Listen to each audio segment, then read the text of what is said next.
नमस्कार दोस्तों, मैं हूं वैद्य द्रोणाचार्य शास्त्री और आप देख रहे हैं मेरा अपना यूट्यूब चैनल आयुष योगी। आज से हम नाड़ी परीक्षण के ऊपर क्लास आज से हमारा प्रारंभ है। यदि आप आयुर्वेद सीखना चाहते हैं, आयुर्वेद के नाड़ी परीक्षण, जिह्वा परीक्षण, नाभि परीक्षण, ये सारी चीजें अगर आप एक ही अमाउंट दे करके एक ही 30-35 दिन की क्लास में आप ये सारी चीजें सीखना चाहते हैं और बेसिक आयुर्वेद भी अगर आप सीखना चाहते हैं तो जबरदस्त पैकेज के साथ इस बार हम ये 40 दिन तक का क्लास उस तरह से बना करके हम अभी आए हैं। 4-5 दिन तक का डेमो क्लास है। आपको आप इस क्लास में आ सकती है। 8699175212 ये मेरा नंबर है और आप क्लास में आइए। आपको अगर अच्छा नहीं लगता है तो आप निकल सकते हैं बाहर। अगर अच्छा लग सकता है तो बाद में आप पेमेंट जमा करके आप क्लास को एंजॉय कर सकते हैं। ठीक है, चीज़ें आप सीख सकते हैं। तो आज का हमारा वीडियो बनाने का मकसद एक बहुत ज़बरदस्त कॉन्सेप्ट को लेकर के आपके सामने आया हूँ। यदि आप आयुर्वेद के विद्यार्थी हो, आप आयुर्वेद के प्रैक्टिशनर डॉक्टर हो, आप वैद्य हो, हाँ, तो आपके लिए ये वीडियो बहुत उपयोगी रहने वाला है। ज़्यादातर जब हम कोई भी पेशेंट जब डॉक्टर के पास जाते हैं ना, आयुर्वेद हो या एलोपैथ हो, तो ज़्यादातर जो डॉक्टर है वो सवाल पूछते हैं रोगी से कि भैया बताओ लक्षण क्या है। तो मान लीजिए कि ये 4 सिम्पटम्स आपके सामने आ गया कि भाई अगला बोलता है मेरे को वोमिटिंग टेंडेंसी होती है, यानी उल्टी आने जैसा होता है। मेरे को पेट में दर्द होती है, मेरे सिर में दर्द होती है और इचिंग खुजली भी मेरे को हो रहा है। तो इसमें ज़्यादातर हम क्या करते हैं, ज़्यादातर क्या किया जाता है मैं बताता हूँ।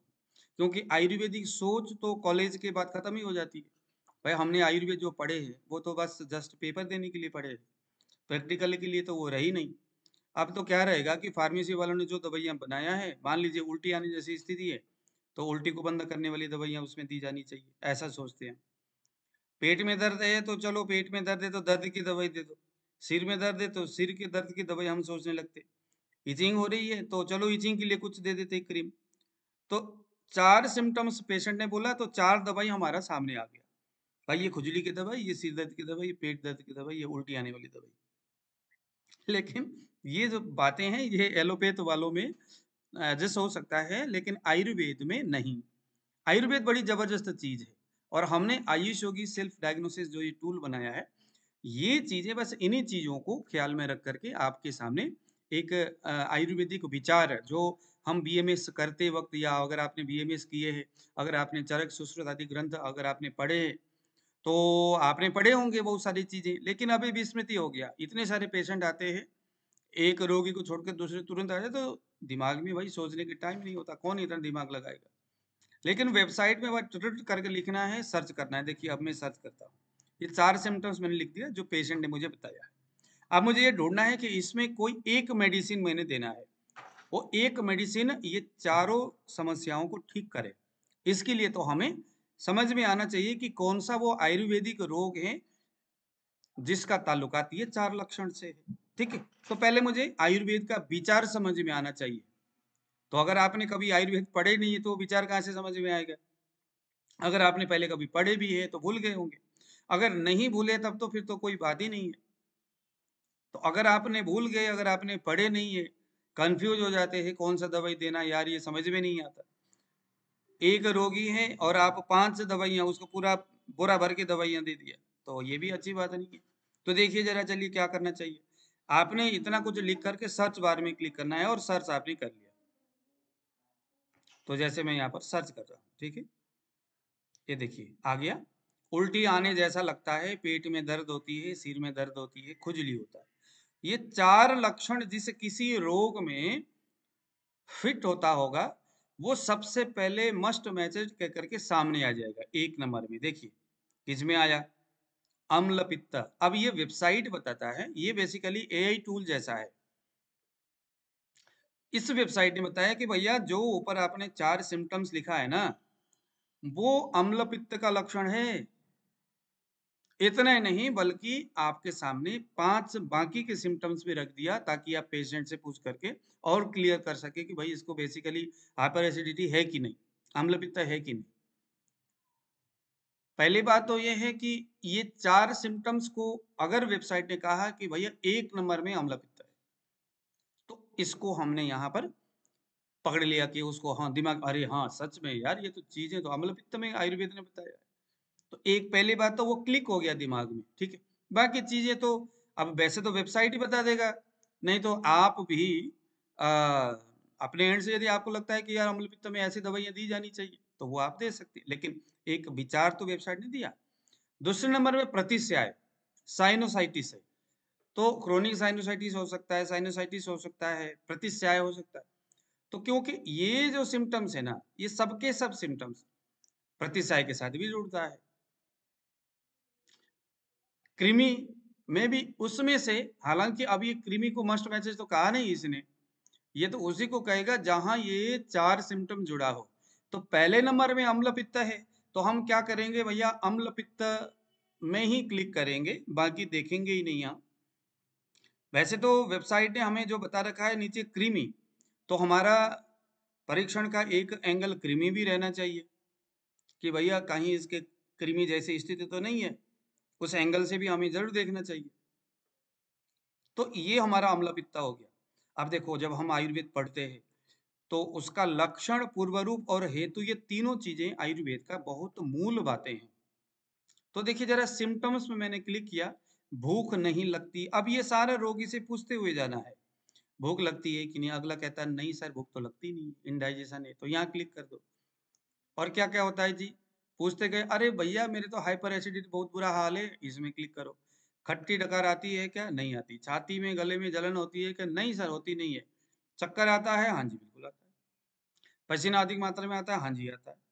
तो इसमें से पीठ में दर्द होती है क्या, हाँ जी होती है। और अभी जो वहाँ सिम्टम्स क्या क्या था, नींद अधिक लगता है क्या, हाँ जी लगता है। अभी हमने ईचिंग तो देखा ही था। आलस्य होता है कि नहीं होता है, सारा सवाल हम पूछते जाएंगे। पेट में दर्द ऊपर हमारा था ही, सिर में दर्द वो भी हमारा ऊपर चार सवाल में से वो था ही। तो देखो जरा ये सारे, पेट में दर्द भी था हमारे सवाल में, भोजन करने का मन करता नहीं करता, ये सारी चीजें आप अगले को पूछ लीजिएगा। हो गया। अब रोगी से हम देखेंगे पूर्व रूप।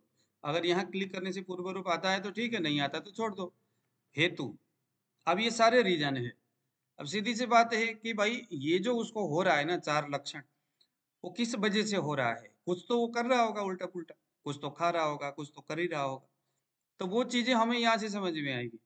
खट्टी चीजों का अति मात्रा में सेवन करना, मादक पदार्थों का अत्यंत सेवन करना, दिनचर्या की गड़बड़ी, अत्यंत मिर्च मसालेदार चीज। आप चूंकि आयुर्वेद पढ़े हुए हो, वैद्य हो, अब यहाँ लिखा है दिनचर्या की गड़बड़ी, तो अब आपने अपने एंड से उसको बहुत सारे सवाल पूछना है। दिनचर्या क्या होती है ना, वो किस ऋतु में आया है, किस ऋतु का है ना, बसंत ऋतु का दिनचर्या क्या है, हेमंत ऋतु का दिनचर्या क्या है, शरद ऋतु का दिनचर्या क्या है, वो आपको पता होना चाहिए। वेबसाइट ने आपको जस्ट क्लिक कराया है कि याद दिलाया कि दिनचर्या, नहीं तो याद ही नहीं होता, दिमाग में बैठती नहीं, पूछना क्या क्या है। मिर्च मसालेदार स्पाइसी चीजें खाता है कि नहीं खाता, तमाम चीजें आप यहाँ पर जो है क्लिक करते जाओ। और साथ साथ में उसको हिदायत भी देते जाओ कि भैया अगर वो बोलता है कुल्थी की दाल तो मैं तो बार बार खाता हूँ, अगर बोलता है तो उसको वहीं पर कह दो कि भैया इसको नहीं खाना है, ठीक है। अब हम जाएंगे फाइनल इसके प्रिस्क्रिप्शन की ओर। तो उसने जो जो भी चीजें आपको यस कहा था ना, जिसको आपने क्लिक किए थे, अब उस लक्षण जिसको क्लिक किए थे पेशेंट को होता है, उसका आधार, उसका कारण, उसकी चिकित्सा बताते। देखो नींद अधिक लगती है, शरीर में कहीं कहीं इचिंग होती है, अम्ल पित्त में यह कफानुबंदी अम्ल पित्त की ओर लेके जाता है। यानी जो इचिंग बार बार हो रही है और अधिक मात्रा में नींद लाता है, ये क्या है, कफानुबंधी अम्ल पित्त, यानी अम्ल पित्त कफ से अनुबंधित है। यहाँ लक्षणों के आधार पर सर्वप्रथम उसका शोधन चिकित्सा करे, जिस दोष का लक्षण ज्यादा दिखाई दे रहा है उसकी सबसे पहले शोधन करे, और बाद में अनुबंध हटाने के लिए कफ का चिकित्सा करे, उसके बाद पित्त का चिकित्सा करे। तो ये एक पहले नंबर है। पेट में दर्द होती है, पीठ में दर्द होती है, तो ये जो फिर अब वातानुबंधी अम्ल पित्त है। पेट में दर्द होना और पीठ में दर्द होना, क्या लोअर बैक में, ये वातानुबंधी भैया अम्ल पित्त। वैसे जो अम्ल पित्त है ना, वो पित्त प्रधान अम्ल पित्त होता है, उसमें पित्त दोष ही बिगड़ा हुआ रहता है। सुक्त भाव में आता है, कोई भी जो भोजन है वो अम्ल रस में परिवर्तित हो जाता है, ज्यादा अपक्व अम्ल रस, है ना। तो अब वो वायु के स्थान में जाकर के वायु से अनुबंध हो जाए तो वातानुबंधी होगा और लक्षण पेट में दर्द होना, पीठ में दर्द होना। चिकित्सा, यह वातानुबंधी अम्ल पित्त का लक्षण है। यहाँ वायु अपने गुणों से अम्ल गुण वाला पित्त का अनुबंध कर लेता है। यहाँ लक्षणों को ध्यान में रखकर जिस दोष का लक्षण पहले दिखाई दे रहा है उसकी चिकित्सा प्रथम करे, बाद में अनुबंध हटाने के लिए वायु का चिकित्सा करे और फिर अंत में पित्त को शांत करने के लिए लंबे समय तक यत्न करे। ये हो गया। पेट में दर्द होती है, भूख नहीं लगती, ये देखो जरा, ये अम्ल पित्त हाइपरएसिडिटी का सामान्य लक्षण है। आ देखो क्या है ये सामान्य लक्षण। बाकी के देखो जरा, यहाँ पर सामान्य लक्षण ये कैसे तैयार हो गया। इतनी सारी बातें पेशेंट के लिए, इतना आप इसको पढ़ लो। कफानुबंधी ये हो गया। तो ये सारी चीजें आपने यहाँ पर स्टेप बाय स्टेप, और इसके अगर उसको चक्कर आता है तो चक्कर के लिए कुछ योग इसने बता दिया। पेट में कुछ ज्यादा ही दर्द हो रहा है तो उदरशूलनाशक, करंज के गिरी है, सौंठ है, ये हीरा हींग है, तमाम चीजें यहाँ पर बताया है। उसको ईजिंग होती है तो देखो खुजली की दवाई यहाँ पर निम्बादी चूर्ण, गंधक रसायन, स्वर्णगेरिक, रसमाणिक्य, हरिद्राखंड, ये सारा बता दिया ईजिंग के लिए स्पेसिफिक अलग सा, क्योंकि आपको अलग अलग सोच के साथ यहाँ अलग अलग के सिम्टम्स की दवाइयां भी ये बताने का प्रयास कर रहा है। अगर उसको साथ साथ में यूरिक एसिड, हाइपर डिसलिपिडीमिया हो गया, पीसीओएस जैसी स्थिति भी है ना, हाई लिपिड प्रोफाइल है, पीसीओएस है, हाई कोलेस्ट्रॉल है, ट्राइग्लिसराइड बढ़ा हुआ है, ओबेसिटी है, यूरिक एसिड है, हाइपर डिसलिपिडीमिया, ये सारी चीजें अगर है तो आपको यहाँ नवकर्षिका कषाय। कुछ और भी बातें हैं यहाँ पर, शंख भस्मा, ये एसिडिटी वालों के लिए बहुत अच्छा काम करता है। चिकित्सा शोधन, चिकित्सा सूत्र देखो, संशोधन में अम्ल पित्त रोग में संशोधन का विशेष महत्व है। इसके लिए सर्वप्रथम मधुयुक्त यानी शहद मिलाकर के पटोल पत्र, नीम पत्र और मदन फल कषाय, इसको पिला करके उसको उल्टी करा लेना चाहिए, जिससे ऊर्ध्व दोष तथा कफ का निरसन हो जाए। ये शोधन के लिए बताया। ये बताता है कि भैया पहले डिटॉक्सिफिकेशन करो और बाद में दवाइयां दे दो। ऊपर दवाई पहले बताया, नीचे बोलता है कि भाई वो दवाइयां बाद में दो, पहले डिटॉक्सिफिकेशन करो। उसके बाद पित्त दोष के निवारण के लिए त्रिविध चूर्ण या अन्य मृदु विरेचन दवाइयां देनी चाहिए। धीरे धीरे दवाइयां, है ना, विरेचन करना है। नवीन अम्ल पित्त में वमन विरेचन से ही पर्याप्त शोधन हो जाता है, परंतु जीर्ण अम्ल पित्त में यथावश्यकता आस्थापन और अनुवासन बस्ती देना चाहिए। संशमन के लिए उपरोक्त विधि से संशोधन हो जाने के बाद संसामक पथ्य, आहार और औषधि की व्यवस्था करनी कंपलसरी है। ये सारी चीजें अब देखो जरा यहाँ पर इस वेबसाइट का और ऊर्ध्व अम्ल पित्त है, खट्टे डकार, पिछिल वमन, हृदय वेदना, कदाचित कंठदाह, हस्तपाद दाह, वातानुबंध है ये। अगर तो कंपन, प्रलाप, मूर्छा, शरीर में चुनचुनाहट, शूल, ऐसी स्थिति होगी। कफज में गौरवता, रुचि, अग्निमंद, कंटु, ये आपको बार बार, ये आपको आयुर्वेद के कुछ जो ग्रंथोक्त बातें उसको भी यहाँ पर शॉर्ट करके आपको बता रहा है। स्नेहन करना हो, शतावरी गीत का प्रयोग करे, वमन करना हो, ये देखो अलग सा ही इसने ये योग दे दिया। अधोग अम्ल पित्त में प्यास दाह इस तरह के सिम्टम दिखेगा तो स्नेहन करना है शतावरी घृत से। निशोच चूर्ण अम्ल ये विरेचन के लिए हो गया। संसर्जन करना है तिक्तर से प्रधान आहार शोधन औषधि द्वारा करना है। आलो जी, भोजन से आधा घंटा पहले वासा घृत 2 चम्मच 1 कप गर्म पानी में मिलाकर रोगी को पिला देना चाहिए। ये सारी चीजें यहाँ पर आ गई। और देखिए यहाँ पर बहुत सारी चीजें वस्ती के बारे में यहाँ पर बताया, अभ्यंग करना है, जलनाशक, शतधौत घृत, ये सारी चीजें यहाँ पर बताया। ठीक है, कुछ योग्य जैसे वैद्य जीवन नाम का एक ग्रंथ है, उसके भी कुछ यहाँ पर दे दिया। चिरायता, नीम के पेड़ का छाल, त्रिफला, पटोल, अडूसा, अगर आप बना करके दोगे तो ये सबसे ज्यादा अच्छा होगा। बाद में शहद मिला करके दे दो। नारिकेल लवण, वैश्वान चूर्ण, गोदंती भस्म, ये बहुत जबरदस्त योग है अम्ल पित्त में। भूनिमादि कषाय हो गया, द्राक्षादि कषाय हो गया, अलग अलग कंडीशन, ये बहुत अच्छा है। कफ का प्रभाव अगर है तो नारिकेल लवण में पंचकोल चूर्ण मिला करके दे दो, बहुत ही जबरदस्त इसका रिस्पॉन्स है। ठीक है, डायरिया अगर होता है तो बिलवादी चूर्ण और तक्रारिष्ट दे सकते हैं। कॉन्स्टिपेशन अगर पेशेंट को स्पेसिफिक होती है, शिवक सार चूर्ण में कुटाजारिष्ट के साथ दे दो, घी मिला करके। पूर्णादि मंडूर आरोग्य वटी जो है पानी से भोजन से पहले दे दो। ये सारी चीजें देखो, पथ्य क्या है, अपथ्य क्या है। नौजिया अगर होता है तो सौंफ, अर्घ, अनार शरबत। उदरवात हो तो लहसुन आदि बटी। पेट में भारीपन अफरा होता है तो चित्रकादि बटी। साम अवस्था के पित्त है तो सूद से कर देना है। निराम अवस्था के पित्त है तो काम, क्योंकि पित्त ही तो है ही इसका। साम अवस्था में अगर है वो पित्त और उसको अम्ल पित्त है तो वहां शुद्ध से कर अच्छा काम करता है। लेकिन ये जो है निराम अवस्था में है पित्त और उसको अम्ल पित्त है तो निराम अवस्था में फिर कामदुदारस, अच्छा कामदुदारस साम अवस्था में नहीं, और निराम अवस्था में शोध शेखर नहीं। इस तरह की चीजें हमें यहाँ पर देखना होगा। देखो एक योग कितना अच्छा यहाँ दिया हुआ है।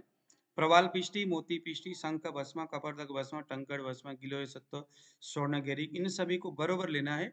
500 mg 500 mg का पुड़िया बना लेना है, दिन में 3 बार देना है अनार के शरबत के साथ। महाराज बहुत जबरदस्त उसका।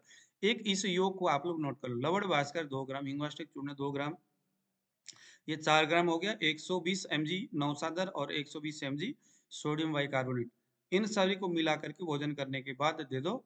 अम्ल पित्त में बहुत अच्छा बढ़िया भूख भी लगता है, पेट में गैस नहीं होता है, उद्गार नहीं आता है, नींद बहुत अच्छा आ जाता है, पेट बढ़िया साफ हो जाता है, पेट शरीर एकदम हल्का हल्का सा लगता है।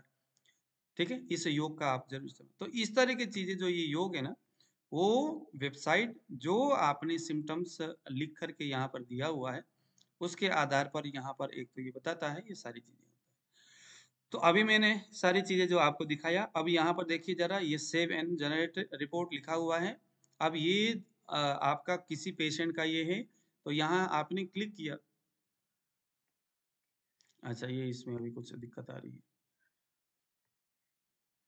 ठीक है, तो ऐसा करके वो बन जाएगा। उसमें थोड़ी सी दिक्कत आ रही थी। तो ये सारे चीज करके फिर आप क्या करोगे, अगले पेशेंट को आप वहां से रिपोर्ट निकाल करके भेज दीजिएगा। तो इससे क्या होगा, वो रिपोर्ट हमेशा बना रहेगा उसके पास। फिर आपको पता चलता रहेगा कि भाई आपने उसको क्या सोच दिया, क्या मेडिसिन दिया, ये सारी चीजें आपको पता चलता रहेगा। तो इस तरह से आप और भी बहुत सारे रोगों के ऊपर यहाँ पर आप देख सकते हैं, प्रैक्टिस कर सकते हैं, विचार कर सकते हैं।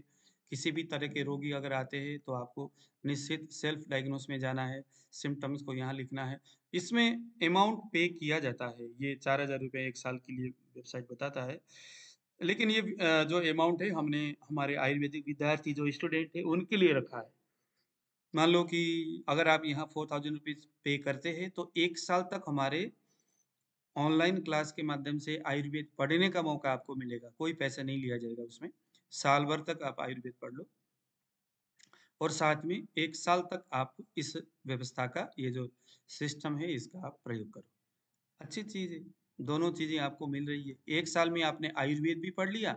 मतलब कुल मिला करके हमारा लक्ष्य है कि 1 साल के अंदर में हम आपको प्रॉपर तरीका से आयुर्वेदिक वैद्य बनाएंगे, जो कि एक आयुर्वेदिक ग्रंथों के आधार पर जो आप काम कर सकते हो, कुछ उतना योग्यता आप में मिल सकेगा, आपको प्राप्त होगा। ठीक है, तो ये जो सिस्टम है, इस तरह के आयुर्वेदिक कोई भी, बहुत सारे हमारे यहाँ आईटी सेक्टर से जुड़े हुए लोग, बहुत सारे हमारे यहाँ पर अलग अलग सेक्टर में काम करने वाले लोग हैं, हमारे यहाँ से ऑनलाइन के माध्यम से आयुर्वेद पढ़ते हैं, इस सिस्टम का इस्तेमाल करते हैं, इंजॉय करते हैं आयुर्वेद का, है ना। अलग अलग कंडीशन में किस तरह की मेडिसिन वेबसाइट बता देता है, उस हिसाब से पेशेंट को दे देते।